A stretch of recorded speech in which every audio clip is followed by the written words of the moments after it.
Problem नहीं? हिमायल? No sir. चलिए इसके बाद आते हैं हम फंड बेस्ड अकाउंटिंग पे। फंड बेस्ड अकाउंटिंग यानी क्वेश्चन नंबर 7 से लेकर क्वेश्चन नंबर 15 तक। ठीक है, आपको मैंने बताया था कि कोई भी स्पेसिफिक फंड हमको मिलता है तो वो हमारी लायबिलिटी होती है। क्वेश्चन नंबर 7 से लेकर क्वेश्चन नंबर 15।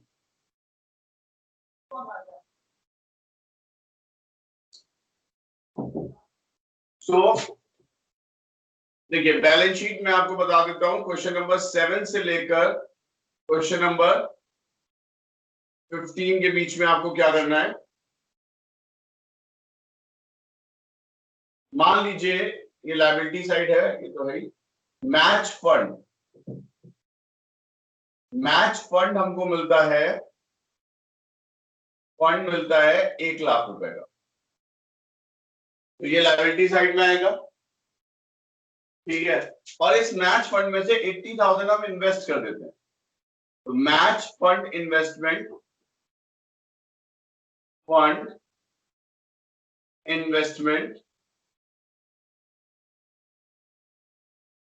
80,000। ठीक है, तो मैच फंड आपका लायबिलिटी साइड में आएगा और मैच फंड इन्वेस्टमेंट्स जो है वो 80,000। अब मान लीजिए मैच एक्सपेंसेस हो गए 60,000 के, लेस मैच एक्सपेंसेस 60,000। तो मैच फंड हमारी लायबिलिटी थी और मैच एक्सपेंसेस जो होंगे हम मैच फंड में से ही माइनस करेंगे। ठीक है, इसके अलावा अगर मान लीजिए इंटरेस्ट मिला मैच से हमको इनकम हुई, कुछ इन्वेस्टमेंट से हमको इंटरेस्ट मिला, मान लीजिए 10%, 8,000, तो interest received from match fund investment, तो वो इनकम जो है वो इसी में ऐड हो जाएगी। इनकम जो है वो इसी में ऐड हो जाएगी, तो टोटल मिला के आपकी लायबिलिटी हो जाएगी 48,000। ठीक है, अब मान लेते हैं कि एक्सपेंसेस जो है वो फंड से ज्यादा हो गए।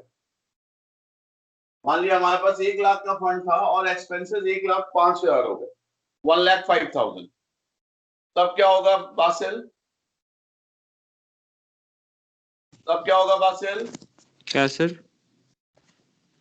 मैच फंड पे हमारे पास 1 लाख और मैच एक्सपेंसेस 1,05,000 हो गए। 1 लाख तो 5,000 उसमें इनकम एक्सपेंडिचर में कर देंगे। यहाँ पर 1 डेबिट। लाख माइनस 1 लाख हो जाएगा और जो 5,000 एक्स्ट्रा एक्सपेंसेस हो गए that will be debited to income and expenditure account. तो मैच फंड में सिर्फ इतना है। ठीक है शिवम, इतना समझ में आया? Shivam, yes sir. इतना समझ में आ गया? जी सर। बेटे इस पे बेस है आपके question number 7 to question number 15।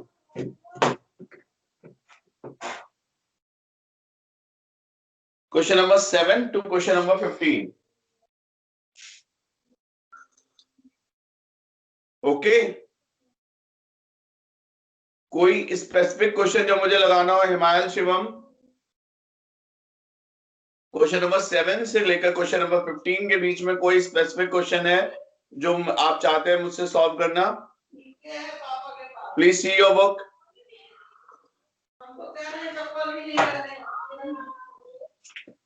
अरे चिल्लाया, तुम भी चिल्ला रहे हो। चलो अभी पढ़ा।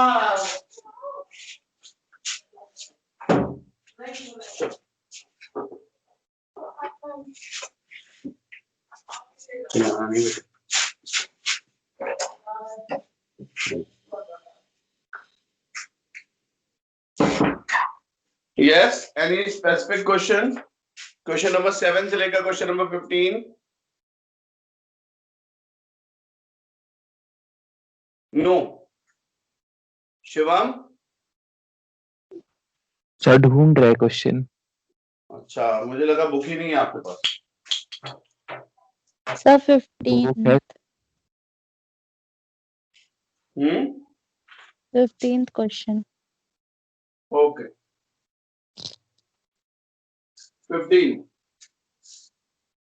15 में आपको 3 केसेस दिए हुए हैं। हाँ शिवम, तुमने क्या बोला? 15 क्वेश्चन नंबर 15।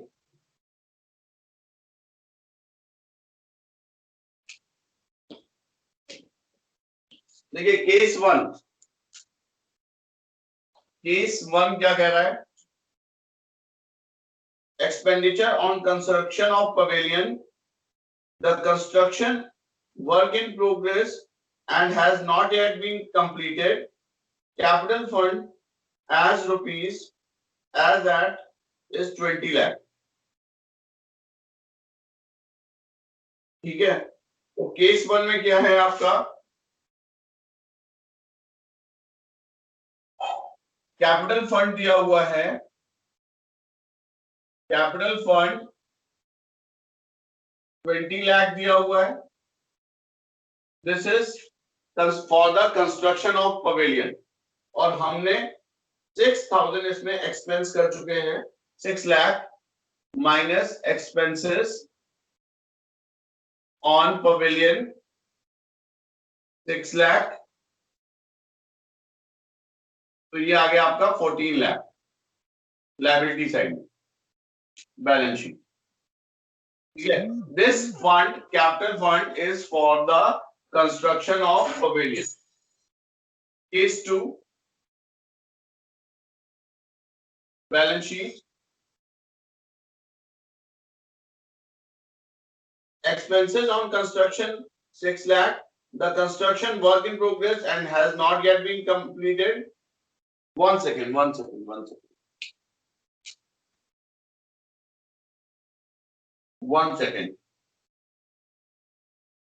एक second.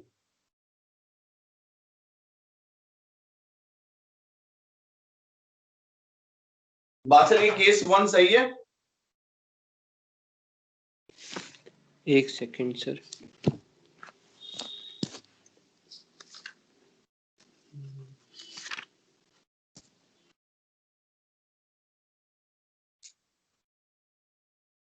Who is this with the orange kurta?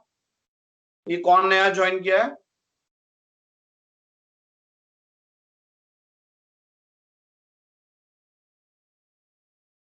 हाँ, केस 1 नहीं चाहिए ना? सही है सर, ठीक है। मेरे ख्याल से एक सेकंड। हाँ, कैपिटल फंड में से माइनस नहीं होगा। वेदांश,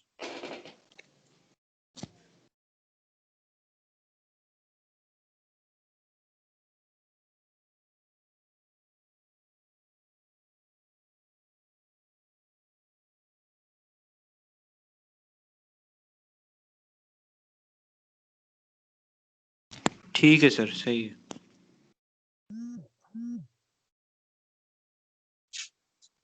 केस 2, देखिए केस 2 में आपको पवेलियन फंड लिखा हुआ दिया हुआ है 10 लाख। पवेलियन फंड दिया हुआ है 10 लाख। ठीक है, इसमें से आप expenditure on construction of pavilion हटा दीजिए, minus expenses on pavilion 6 lakh हटा दीजिए, तो ये आपका आ जाएगा 4 लाख। ठीक है, केस 3 देखिए, बैलेंस शीट।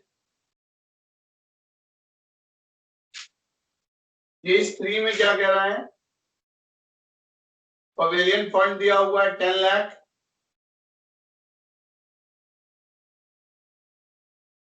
केस 3 ऊपर कर दे रहे। केस 3 देखिए, केस 3 में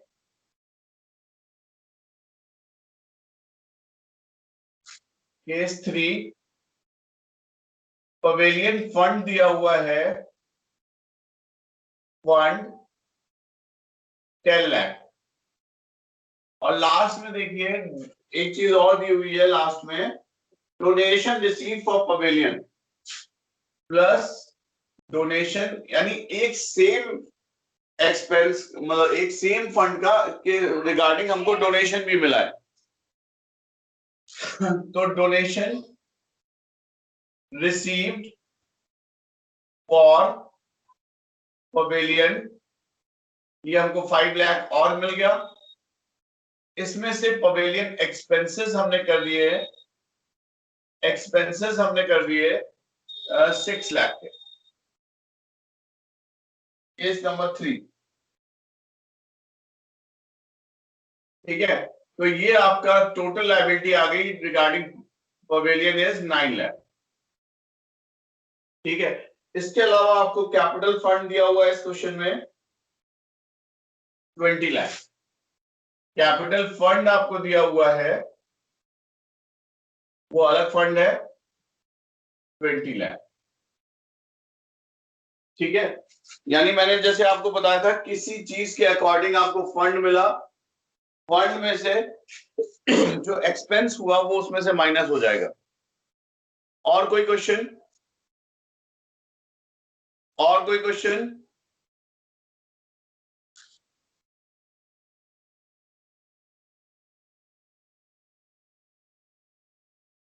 और कोई क्वेश्चन?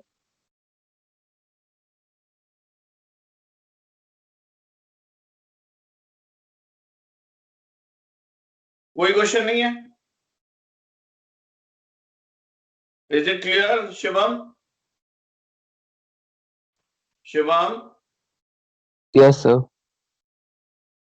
इसको सॉल्व कीजिएगा, अगर कोई प्रॉब्लम होती है तो मुझे कल बताइएगा।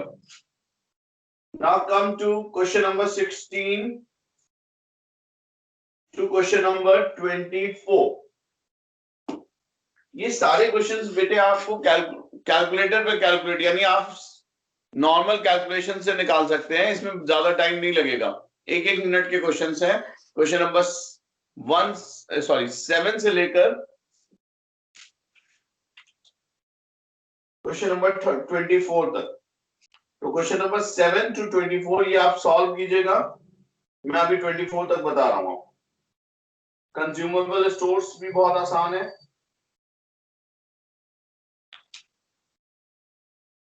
ठीक है। तो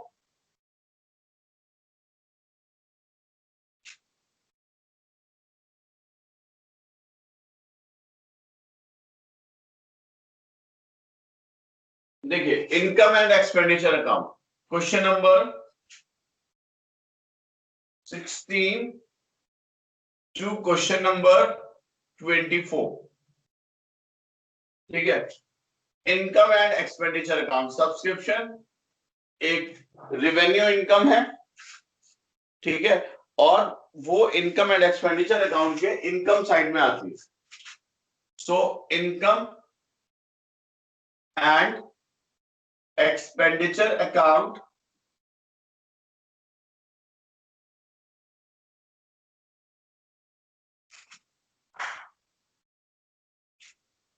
बाय सब्सक्रिप्शन।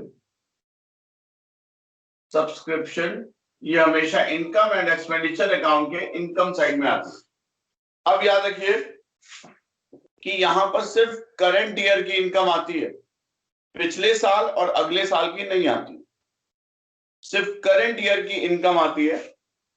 तो मान लीजिए subscription receive during the year, इस साल हमको 1 लाख रुपए सब्सक्रिप्शन रिसीव हुआ है। ये ईयर आपका 2020 चल रहा है, 2020-21,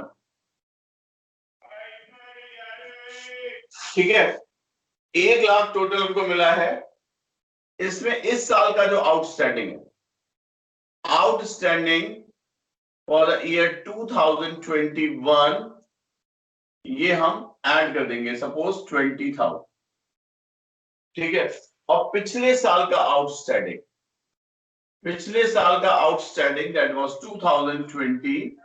देखिए इस साल का आउटस्टैंडिंग हमने क्यों ऐड किया, क्योंकि ये इस साल की इनकम थी जो मिली नहीं है अभी। और पिछले साल का आउटस्टैंडिंग मान लीजिए 40,000, ये हम माइनस कर देंगे क्योंकि ये पिछले साल की इनकम थी जो इस साल मिली होगी, and that should be included in 1 lakh.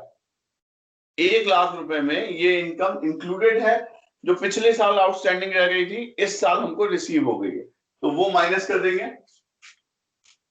फिर इस साल जो हमको एडवांस में मिली है अगले साल के लिए, तो इस साल जो हमको एडवांस में मिली है 2021 में, वो हम माइनस कर देंगे 30,000 सपोज, क्योंकि ये इस साल की इनकम इस साल मिल गई है, लेकिन है ये इनकम अगले साल की, एडवांस में मिली है इस साल।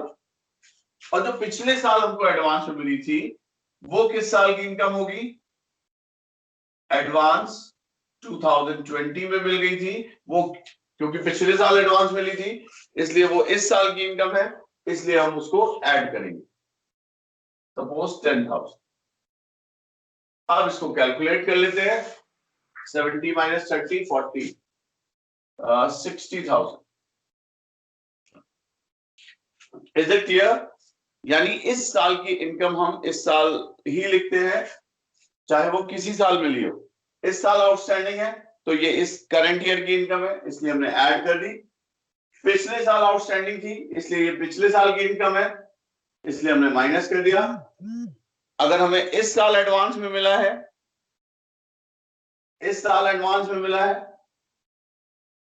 तो ये अगले साल की इनकम है, इसलिए हमने माइनस कर दिया। और अगर पिछले साल हमको एडवांस में मिला था तो ये इस साल की इनकम होगी, इसलिए हमने उसको ऐड कर दिया। और यही चीजें हम बाकी के आइटम में भी करेंगे, ऐसा नहीं है कि सिर्फ सब्सक्रिप्शन में यही होता है, ठीक है। बाकी एक्सपेंसेस में लाइक सैलरी, रेंट, यानी हर जगह हमको यही करना है, यही कॉन्सेप्ट पे चलना है कि हमको total income for the current year निकालनी है। ये ध्यान रखिएगा आपको, total income for the current year you have to evaluate and put it in the income and expenditure account. So is it clear? Harsh? Yes, sir. Clear. इतना करिएगा, question number 16 to 24 और even 7 to 24। Okay, sir. 7 to 24 आप लगाइएगा, 2-2 minute के question है, ज्यादा नहीं है, ठीक है। इसको सॉल्व कीजिए, उसके बाद बताइए। Thank you.